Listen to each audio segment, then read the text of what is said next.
सारन गुरु digital class में आप सभी का स्वागत है। आज हम लोग क्लास 12 फिजिक्स का एक मॉडल पेपर सॉल्व करेंगे और इसमें हम लोग ऑब्जेक्टिव टाइप क्वेश्चन को सॉल्व करेंगे।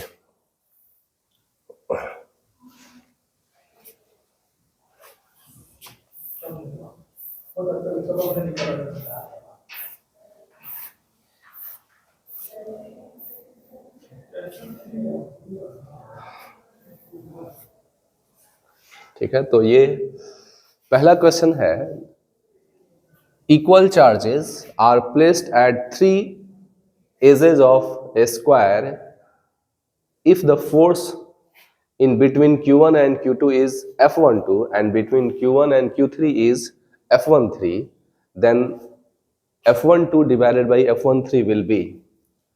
तो यहाँ पे ये कह रहा है कि ये स्क्वायर है ना। जैसे पहले ये क्वेश्चन को समझते हैं। ऐसे स्क्वायर है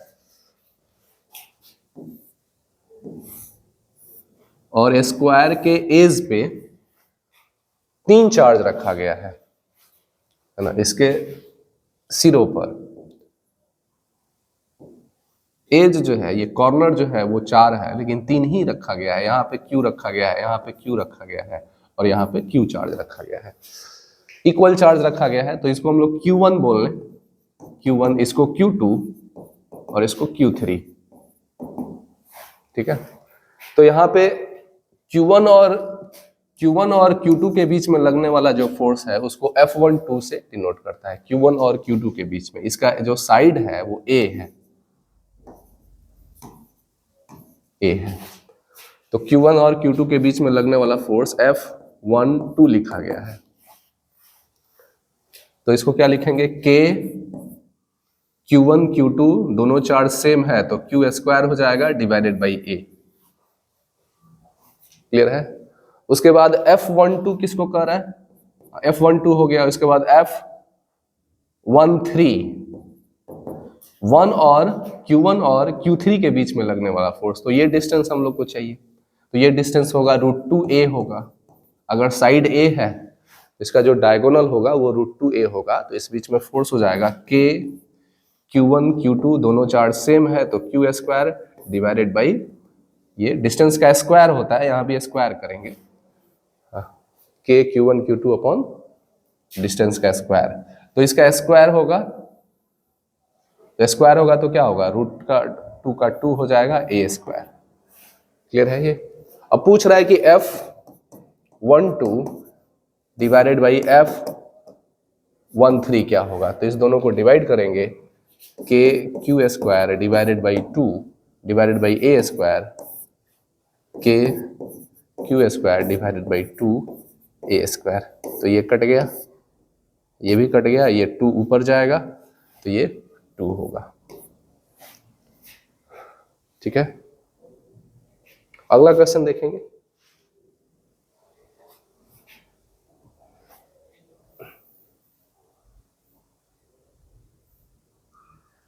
When 10 to the power 14 electrons are removed from a neutral metallic sphere, then the charge on the sphere is।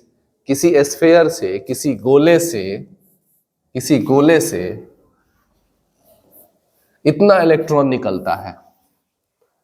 ठीक ना, मेटल का कोई, धातु का कोई गोला है, मेटेलिक स्फेयर है, उससे 10 to the power 14 इलेक्ट्रॉन निकाला जाता है। तो उस पर कितना चार्ज आएगा, है ना, उस मेटल स्फेयर पे कितना चार्ज आएगा। तो इलेक्ट्रॉन का निकलना का मतलब हुआ कि उस पर पॉजिटिव चार्ज आएगा, तो ये नेगेटिव तो नहीं होगा, है ना, इसी दोनों में से कोई होगा। तो 10 to the power 14 इलेक्ट्रॉन्स निकला तो एक इलेक्ट्रॉन पे चार्ज होता है 10 to the power minus 1.6 into 10 to the power minus 19 coulomb into कितना इलेक्ट्रॉन निकला है 10 to the power 14। इसको मल्टीप्लाई करेंगे, 1.6 into 10 to the power 5 minus 5 coulomb charge आएगा। इसको क्या लिख सकते हैं, इसको लिख सकते हैं 16 into 10 to the power minus 6 coulomb, यानी इसको लिख सकते हैं 16 और 10 के पावर माइनस 6 माइक्रो होता है, माइक्रो कूलम, 16 माइक्रो कूलम ये होगा। ठीक है, नेक्स्ट,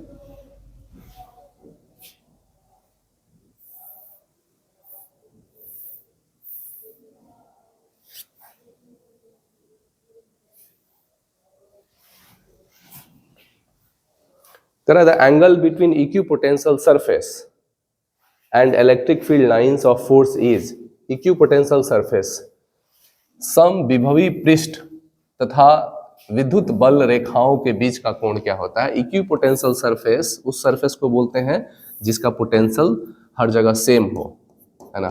तो इक्विपोटेंशियल सरफेस, अगर ये इक्विपोटेंशियल सरफेस है तो इस पे इलेक्ट्रिक फील्ड लाइंस जो होगा, है ना, जिसको इलेक्ट्रिक लाइंसेज ऑफ फोर्स भी बोलते हैं, वो इस पे परपेंडिकुलर होता है इक्विपोटेंशियल सरफेस पे।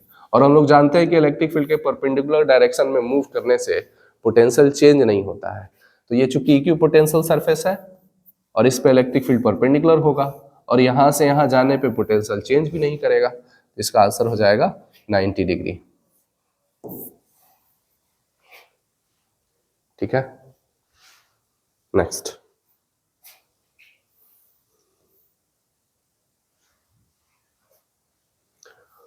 potential at a distance x outside of a charged sphere of radius r charged with charge q। एक स्फीयर है जिसका रेडियस r है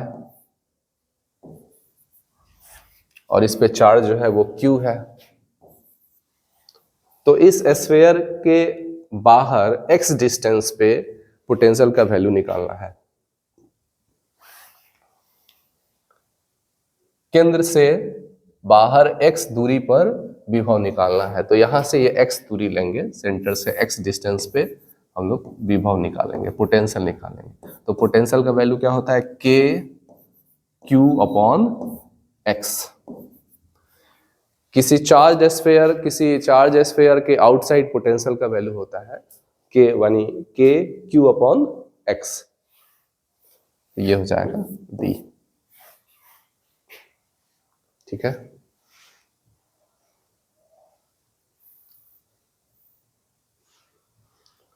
अगला क्वेश्चन है, an alpha particle is accelerated by a potential difference of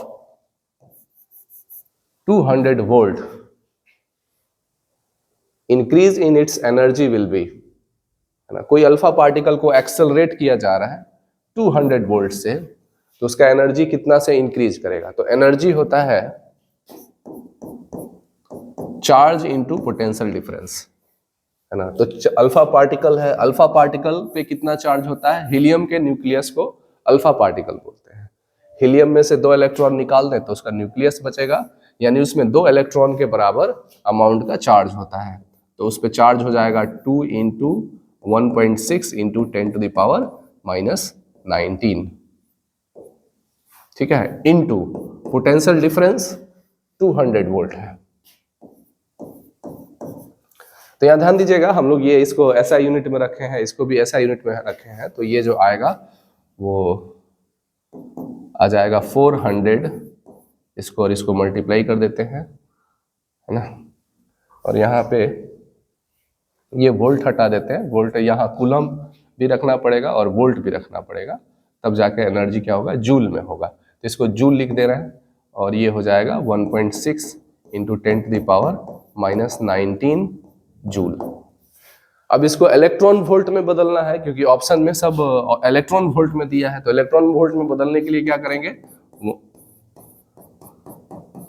1.6 into 10⁻⁻19 से divide करेंगे electron volt, तो ये कट जाएगा, यानी 400 इलेक्ट्रॉन वोल्ट आएगा, ये आंसर होगा।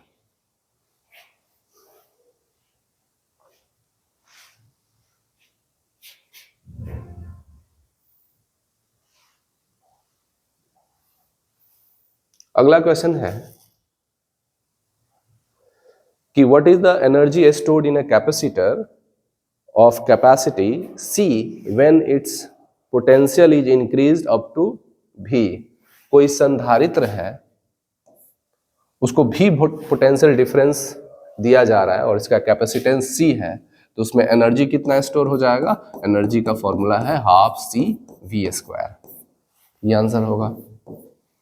ये हम लोग सेकेंड चैप्टर में इसको डिराइव किए थे।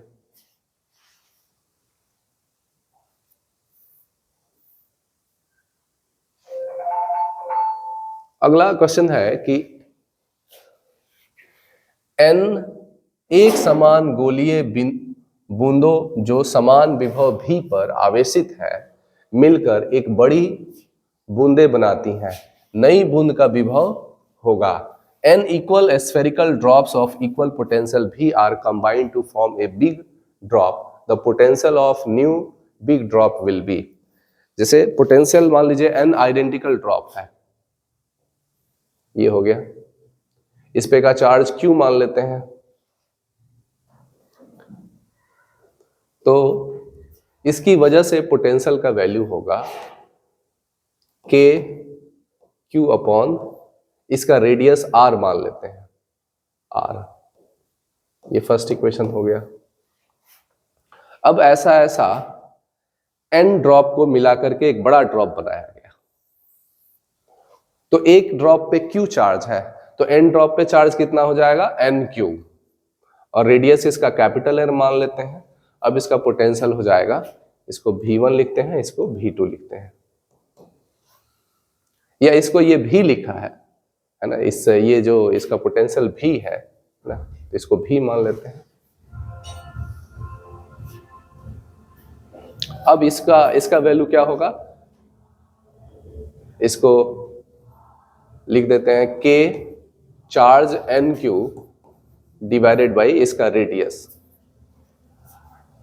अब हम लोग को इसका पोटेंशियल V के फॉर्म में लिखना है, तो रेडियस निकालना होगा, तो वॉल्यूम बराबर कर लेते हैं। एक छोटे स्फीयर का वॉल्यूम हो जाएगा 4/3 पाई r क्यूब, और n है तो n से मल्टीप्लाई कर देते हैं, और ये हो जाएगा बड़े वाले ड्रॉप का वॉल्यूम। ठीक है, तो यहां से ये कैंसिल होता है, और r cube is equal to n r का पावर 3, तो r इज इक्वल टू क्या हो जाएगा, ये r n का पावर 1/3। अब r की जगह पर ये वैल्यू रख लेते हैं, तो v, इसको V2 लिखे हैं।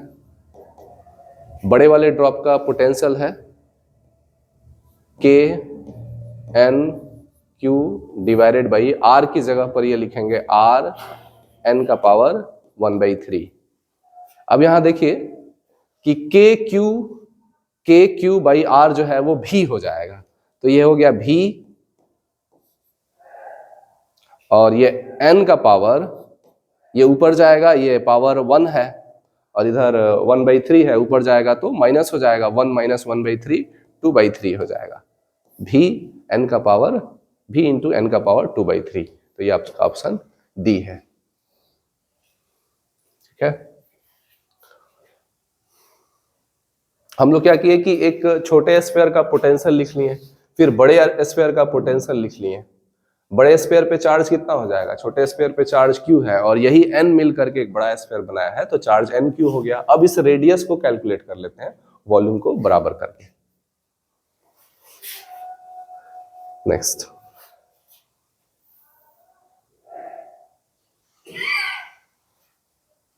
electric field between the plates of a parallel plate condenser is 10 to the power 5 volt per meter.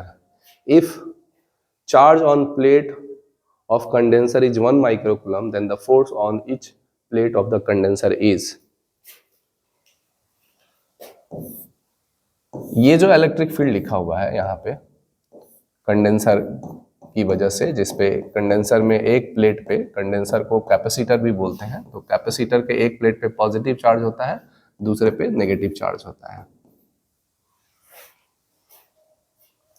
और कैपेसिटर्स के प्लेट के बीच में जो इलेक्ट्रिक फील्ड लिखा हुआ है, इलेक्ट्रिक फील्ड जो है वो 10 टू द पावर 5 वोल्ट है। तो ये दोनों प्लेट की वजह से है, दोनों प्लेट की वजह से नेट इलेक्ट्रिक फील्ड इतना है। पॉजिटिव प्लेट जो है वो इधर की तरफ इलेक्ट्रिक फील्ड प्रोड्यूस करेगा, नेगेटिव प्लेट भी इधर ही उतना ही अमाउंट का इलेक्ट्रिक फील्ड प्रोड्यूस करेगा, और दोनों का जो सम है वो इतना है। तो एक प्लेट की वजह से इलेक्ट्रिक फील्ड कितना होगा, 10 टू द पावर 5 वोल्ट पर मीटर डिवाइडेड बाई 2। तो पॉजिटिव प्लेट की वजह से नेगेटिव प्लेट के पास इलेक्ट्रिक फील्ड इतना होगा, या कहें कि नेगेटिव प्लेट की वजह से पॉजिटिव प्लेट के पास इलेक्ट्रिक फील्ड इतना होगा, तो फोर्स कितना लगेगा? फोर्स हो जाएगा Q इंटू ई। ठीक है, चार्ज कितना है? 1 माइक्रोकूलम का है, तो ये 1 माइक्रोकूलम, माइक्रो का मतलब हुआ 10 to the power 1 into 10 to the power -6, और इलेक्ट्रिक फील्ड है 10 टू द पावर 5/2।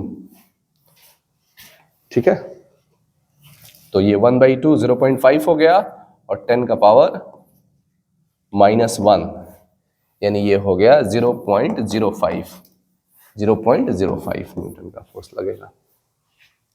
ठीक है,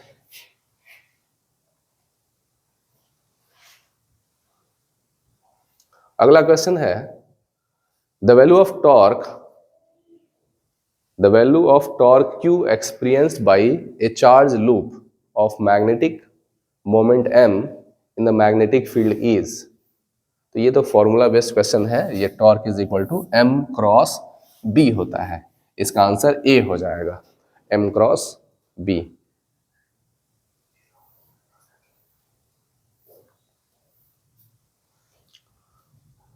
अगला क्वेश्चन है with decrease of value of magnetic field the time period of magnetic needle. तो अगर मैग्नेटिक फील्ड को अगर डिक्रीज किया जा रहा है तो टाइम पीरियड पे क्या असर होगा? तो टाइम पीरियड का फॉर्मूला है T is equal to 2π√i divided by mb। ठीक है, तो यहां देख रहे हैं हम लोग कि जो टाइम पीरियड है वो प्रोपोर्शनल है 1/√b के। तो इसके डिक्रीज होने से क्या होगा? मैग्नेटिक फील्ड के डिक्रीज होने से टाइम पीरियड क्या होगा? इंक्रीज करेगा। इस फॉर्मूला से हम लोग ये ऑप्शन सेलेक्ट करेंगे, टाइम पीरियड इंक्रीज करेगा।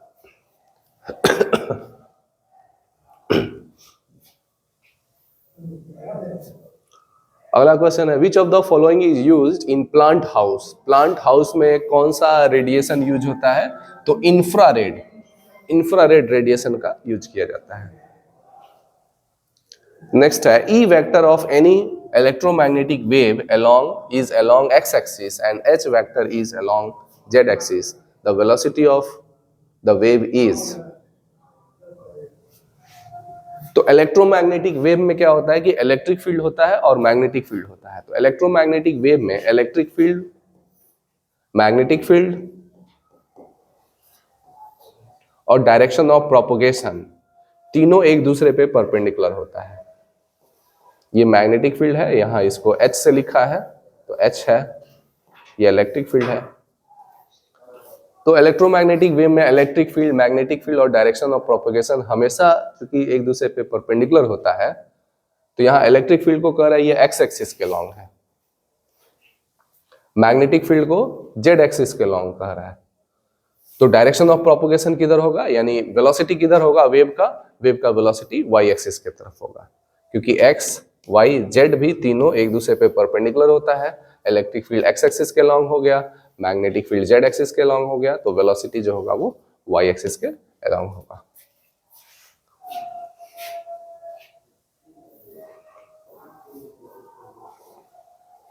The invention of wireless telegraphy is done by macaroni होगा, है ना। बेतारी तार संचार का आविष्कार किया मार्कोनी ने।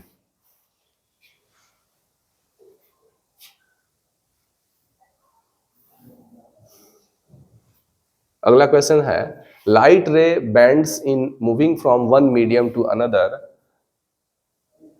Bonding of ray is called. Light जब एक मीडियम से दूसरे मीडियम में इंटर करता है तो वो बैंड कर जाता है, अपने रास्ते से डेविएट कर जाता है। लाइट के इस घटना को रिफ्रैक्शन बोलते हैं, तो ये सी होगा।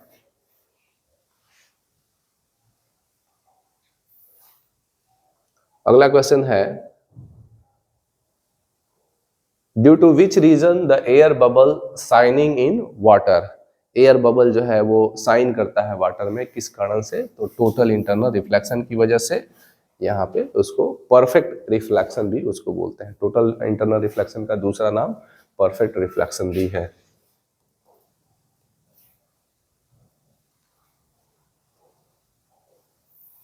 क्वेश्चन नंबर 16 ये कह रहा है कि refractive index of material of biconvex lens is 1.5. What is the value of its focal length of radius of curvature of each surface is 20 centimetre. तो यहाँ हम लोग लेंस मेकर फॉर्मूला यूज करके रिफ्रैक्टिव इंडेक्स निकाल सकते हैं।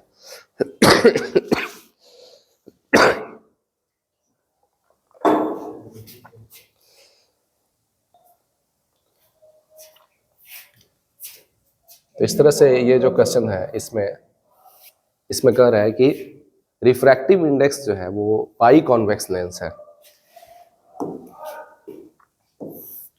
By convex lens है जिसका refractive index n is equal to 1.5 है। दोनों सरफेस का रेडियस ऑफ कर्वेचर सेम है, r इज इक्वल टू 20 सेंटीमीटर। तो इसका फोकल लेंथ बताना है। तो यहाँ हम लोग लेंस मेकर फॉर्मूला यूज कर लेंगे। 1/f is equal to n-1 into 1/r1 minus 1/r2। तो 1/f is equal to 1.5 minus 1/20। और यहाँ एक चीज का ध्यान देंगे कि इसका भी रेडियस ऑफ कर्वेचर r1 भी 20 है, r2 भी 20 है। तो यहाँ पे एक का रेडियस ऑफ कर्वेचर प्लस होगा तो दूसरे का माइनस होगा, क्योंकि ये जो कर्व सरफेस है इसका सेंटर ऑफ कर्वेचर इधर होगा, ये जो कर्व सरफेस है इसका सेंटर ऑफ कर्वेचर इधर की तरफ होगा। तो ये वाले सरफेस का रेडियस प्लस में ले रहा है तो इसका माइनस में लेंगे, तो -1/-20 ऐसा करेंगे। 1/f is equal to 0.5 into minus minus plus हो गया, ये 2/20 हो जाएगा, यानी 1/10 हो जाएगा। 2/20 1/10, ठीक है। तो फोकल लेंथ हो गया f इज इक्वल टू 10/0.5, यानी ये रेडियस ऑफ कर्वेचर ये हो गया 20 सेंटीमीटर। फोकल लेंथ हो गया 20 सेंटीमीटर, ठीक है।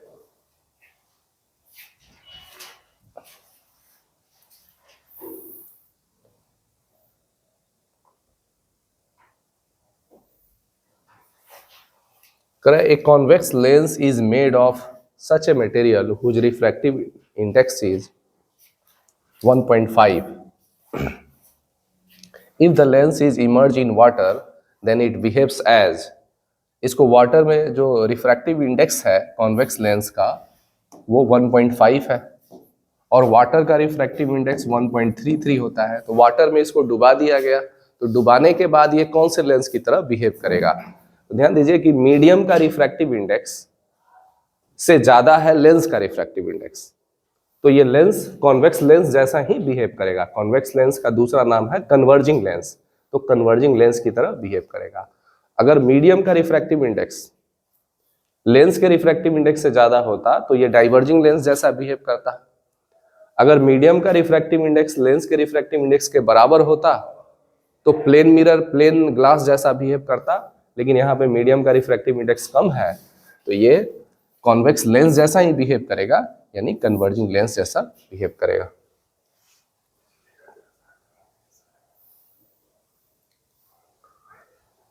Three lenses having focal length 20 centimeter, -30 centimeter and 60 centimeter respectively are in contact with each other. Focal length of this combination is, तीन लेंस को कांटेक्ट में रखा गया है तो ये कॉम्बिनेशन ऑफ लेंस से रिलेटेड है। इसका फोकल लेंथ f1 20 सेंटीमीटर है, f2 -30 सेंटीमीटर है और ये f3 60 सेंटीमीटर है। तो इक्विवेलेंट फोकल लेंथ हो जाएगा 1/f is equal to 1/20 plus 1/f2 यानी -1/30 प्लस 1/60। एलसीएम हो गया 60 ये हो गया 3 माइनस 2 प्लस 1, ये हो गया 2/60, 1/30, तो 1/f is equal to 1/30, then f is equal to 30 centimetre. ठीक है, 30 सेंटीमीटर इसका आंसर होगा।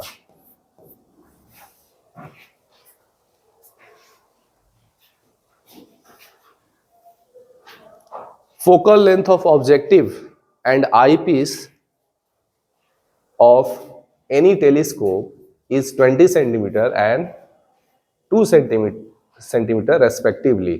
जो ऑब्जेक्टिव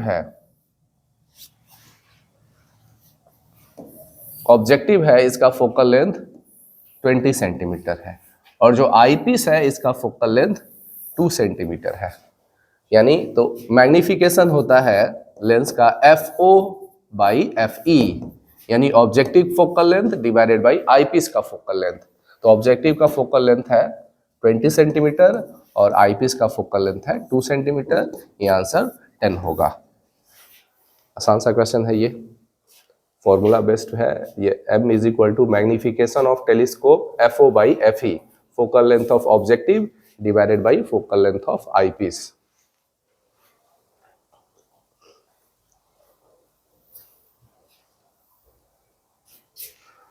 निकट दृष्टि दोष वाली आंखें साफ साफ देख सकती हैं, जिसको मायोपिया है।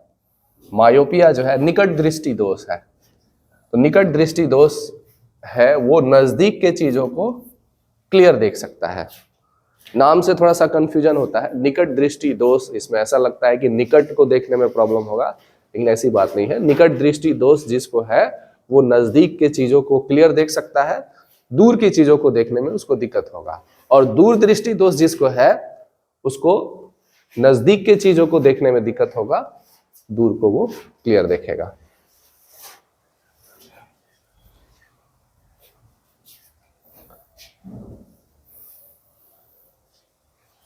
When we see an object, then image formed at retina of which is of which type। हम लोग किसी ऑब्जेक्ट को देखते हैं तो उसका इमेज हम लोग के रेटिना पे बनता है, वो किस टाइप का होता है। तो चूंकि उसका इमेज रेटिना पे बन रहा है, तो रेटिना एक स्क्रीन जैसा है, तो रेटिना पे बन रहा है, स्क्रीन पे बन रहा है, तो वो रियल होगा, और रियल होगा और इन्वर्टेड होगा। बी इसका आंसर होगा। Minimum deviated component of white light passing through a prism. Prism से जब व्हाइट लाइट पास करता है तो 7 कलर कंपोनेंट्स में टूट जाता है। ब्रॉडली 7 कलर कंपोनेंट्स में टूटता है। एक्चुअल में वो कंटिन्यूअस वेरिएशन ऑफ कलर होता है, लेकिन मोटे तौर पे हम लोग उसको बोलते हैं कि 7 कलर में टूट जाता है। तो इसमें सबसे ऊपर रेड होता है और सबसे नीचे वायलेट होता है। तो सबसे कम डेविएशन किसका हुआ? रेड का हुआ। ये व्हाइट लाइट का ये जाने का पाथ था, तो रेड लाइट इतना एंगल से डेविएट किया, तो मिनिमम डेविएशन होता है रेड लाइट में।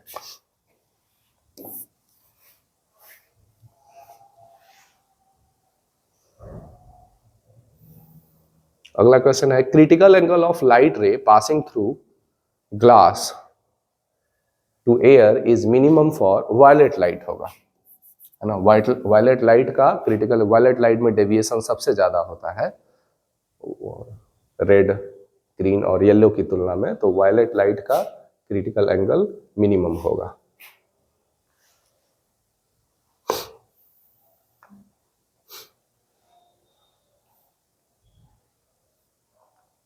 Primary rainbow is formed when sunlight falling on raindrops suffers। Primary rainbow, प्राथमिक इंद्रधनुष कब बनता है? जब 2 बार अपवर्तन और 1 बार आंतरिक परावर्तन होता है, तब जो है वो प्राइमरी रेन बनता है। Refraction twice and internal reflection once. इसका आंसर सी होगा, सी होगा ये। According to principle of wave theory of light, color of light is decided by। Wave theory of light के अनुसार जो लाइट का कलर है वो किस चीज से डिसाइड होता है? लाइट का कलर फ्रीक्वेंसी पे डिपेंड करता है। अलग अलग फ्रीक्वेंसी वाले लाइट का अलग अलग कलर होता है। व्हाइट लाइट जो है जो विजिबल लाइट है उसमें जो रेड है, येलो है, ग्रीन है, ये सब जो लाइट है वो फ्रीक्वेंसी से डिसाइड होता है। अलग अलग फ्रीक्वेंसी का अलग अलग कलर होता है, तो इसका आंसर हो जाएगा frequency. Wave front of light coming from a source of unknown size situated at a distance is approximately, है ना, एक सुदूर स्थित स्रोत से आने वाली प्रकाश का तरंगा होगा लगभग समतल, उसको हम लोग बोलते हैं वेव फ्रंट,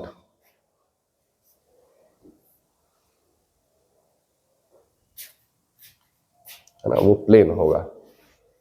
नेक्स्ट, अगला क्वेश्चन है the two sources are called coherent source. Coherent source किसको बोलते हैं? अगर दो सोर्स से निकलने वाले जो लाइट है उसका फेज डिफरेंस कांस्टेंट रहता है तो उसको कोहेरेंट सोर्स बोलते हैं। फेज डिफरेंस इज कांस्टेंट, है ना, कालांतर जो है वो नियत हो, तो इसका आंसर बी हो जाएगा।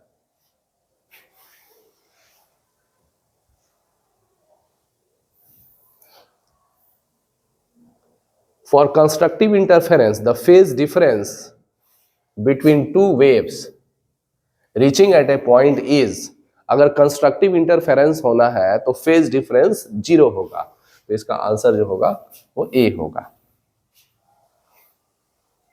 फ्रिंज की चौड़ाई दूरी है, fringe width is distance between two dark fringe, between two bright fringe, between two consecutive dark और ब्राइट फ्रिंज, ये इसका आंसर सी होगा।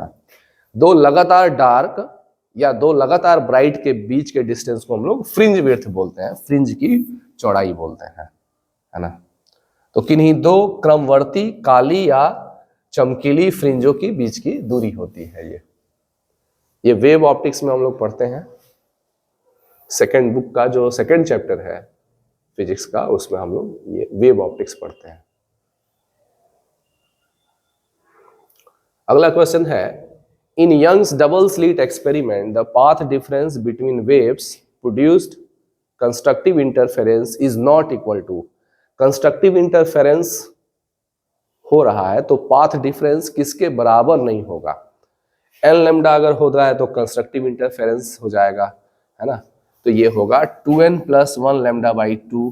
अगर पाथ डिफरेंस है तो डिस्ट्रक्टिव इंटरफेरेंस होता है, यानी कंस्ट्रक्टिव इंटरफेरेंस नहीं होगा, तो इसका आंसर डी होगा।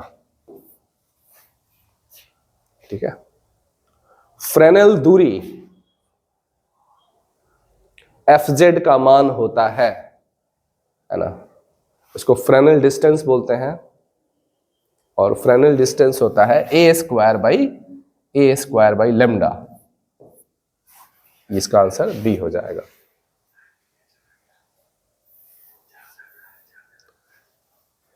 Question number 32, Kirchhoff's point rule obey which of the following rules. Kirchhoff's का जो जंक्शन रूल है कि किसी पॉइंट पे जितना करंट आएगा उसका सम जितना जाएगा उसके बराबर होगा, तो ये किस रूल को, किस प्रिंसिपल को फॉलो करता है? कंजर्वेशन ऑफ चार्ज को फॉलो करता है कि जितना चार्ज आया उतना चार्ज जाएगा, तभी करंट का वैल्यू सेम होगा।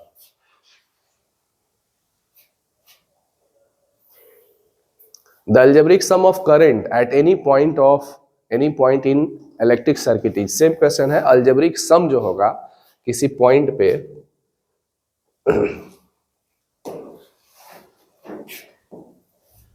ये करंट आया, इधर से आया, इधर से आया, I1, I2, I3 और दो करंट I4, I5,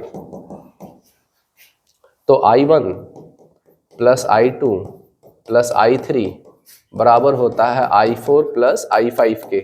आने वाले करंट का सम जाने वाले करंट के सम के बराबर होता है। अगर आने वाले करंट को अगर प्लस मान लें और जाने वाले जो करंट को माइनस मान लें तो इसका अलजेब्रिक सम क्या हो जाएगा? 0 हो जाएगा, तो ये 0 होगा।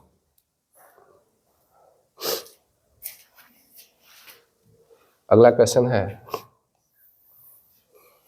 Wheatstone bridge is use for measure, Wheatstone bridge का यूज किसके लिए हम लोग करते हैं? व्हीटस्टोन ब्रिज का यूज रेसिस्टेंस को मेजर करने के लिए करते हैं, है ना। तो इसका आंसर हो जाएगा सी, अननोन रेसिस्टेंस का वैल्यू हम लोग मेजर करते हैं। नेक्स्ट क्वेश्चन है,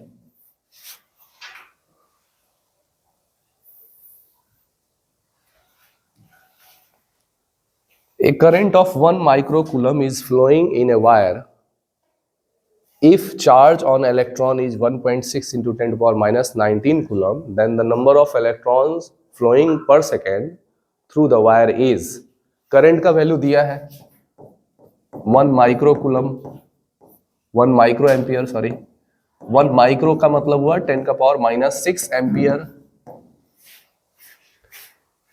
और एक इलेक्ट्रॉन का चार्ज जैसा कि हम लोग जानते हैं वो दिया हुआ है 1.6 into 10 to the power minus 19 coulomb, then number of electrons flowing per second through the wire is, number of electrons निकालना है तो करंट इज इक्वल टू होता है चार्ज डिवाइडेड बाई टाइम, और टाइम को 1 रखना है तो करंट है 1 10 का पावर माइनस 6, और चार्ज जो होगा number of electrons into e होगा, Q is equal to NE divided by 1। तो यहां से N का वैल्यू निकालना है तो N इज इक्वल टू आ जाएगा, और E यानी इलेक्ट्रॉन का चार्ज है उससे डिवाइड करेंगे 1.6 into 10 to the power minus 19, तो यहाँ से कट करके ये माइनस 13 होगा, ऊपर जाएगा तो 10 का पावर 13 हो जाएगा। ऑप्शन में देखिए 10 का पावर 13 कहाँ है, यहाँ है, और ये 1/1.16 करेंगे ये 0.625 आ जाएगा, है ना। तो आज के लिए इतना ही, और अगले वीडियो में हम लोग 36 से लेकर के 70 तक के क्वेश्चन है उसको हम लोग डिस्कस करेंगे। धन्यवाद।